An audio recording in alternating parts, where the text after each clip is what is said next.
शादी का खूबसूरत मंडप सजा हुआ था, जिसमें सिया दुल्हन के रूप में बैठी थी। दिल में अनेक उलझने लेकर उसने एक आखिरी बार अपने पिता की तरफ देखा और आंखों ही आंखों में कुछ कहा, लेकिन उसके पिता ने अपनी नजरें फेर ली।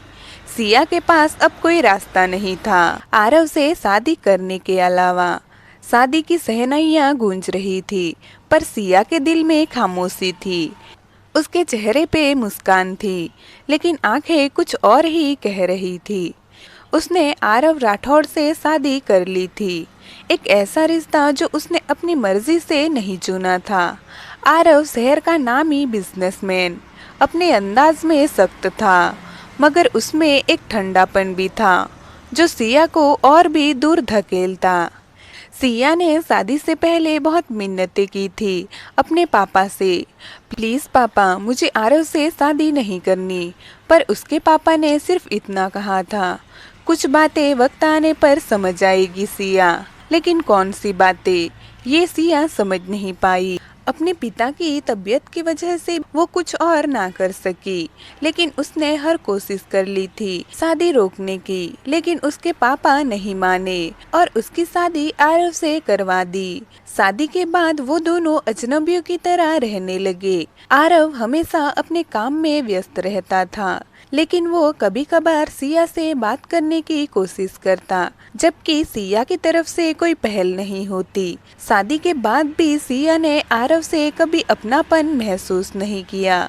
वो उसके साथ रहती जरूर थी, पर जैसे कोई किताब हो जो खुली तो हो मगर पढ़ने की इजाजत ना हो। आरव भी जानता था कि ये रिश्ता दिल से नहीं था, मगर वो कोशिश करता रहा, कभी सुबह की कॉफी बनाकर तो कभी उसकी पसंदीदा किताबें लाकर। आरव का ये सब करना भी उसे पसंद नहीं था, इसीलिए एक रात सिया ने आरव से साफ कहा, तुम्हारी हर बात ठीक है, मगर मैं तुम्हें वैसे नहीं देख पाती जैसे एक पत्नी अपने पति को देखती है। ये रिश्ता मेरे लिए सिर्फ एक समझौता है।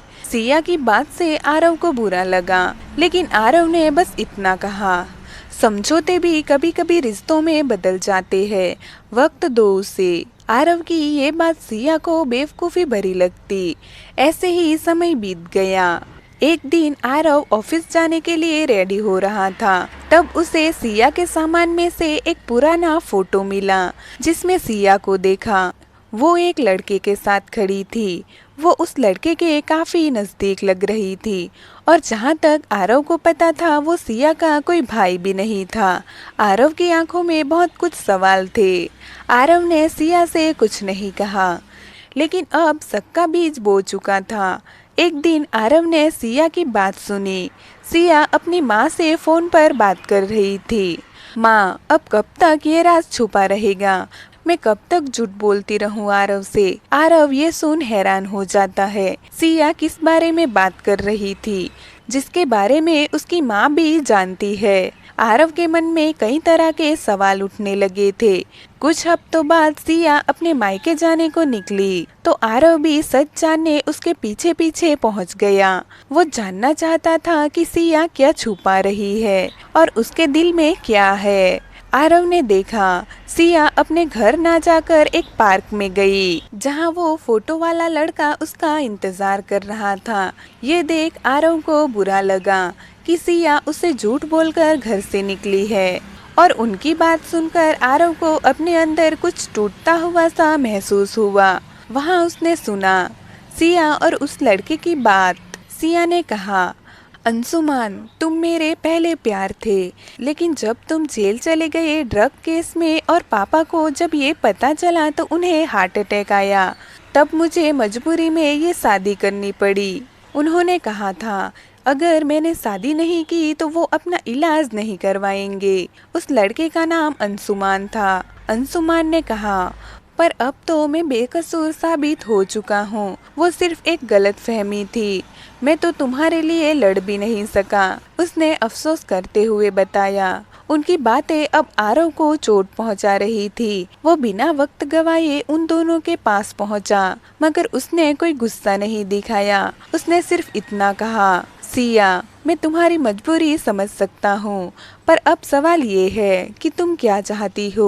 मैं तुम्हें आजाद कर दूंगा अगर तुम सच में किसी और को चाहती हो। ये सुन सिया एक पल के लिए चुप रही। फिर उसने अंशुमान की आंखों में देखा और फिर आरव की तरफ मुड़ी और कहा, अंशुमान, तुम्हारा प्यार सच्चा था, लेकिन जो इंसान बिना शर्त मुझे समझाता रहा, मेरा साथ देता रहा, उस पर मैं खुद को सौंप चुकी हूँ। मैं आरव से मोहब्बत नहीं करती थी, पर अब शायद वही मेरी मोहब्बत बन चुका है। सिया की बात सुन आरव हैरान रह गया और उसकी आंखों में पहली बार नमी थी। अंशुमान की आंखें भी नम हो गई, लेकिन वो मुस्कुराया और बोला, तुम दोनों के बीच अब जो है वो सच्चा है और शायद मेरी कहानी अधूरी रहकर ही मुकम्मल थी। इतना कहकर अंशुमान वहां से चला गया। सिया और आरव भी अपने घर वापस आ गए। आरव ने सिया को वक्त देने का सोचा। उसने दोबारा अंशुमान के बारे में उससे कोई सवाल नहीं किया।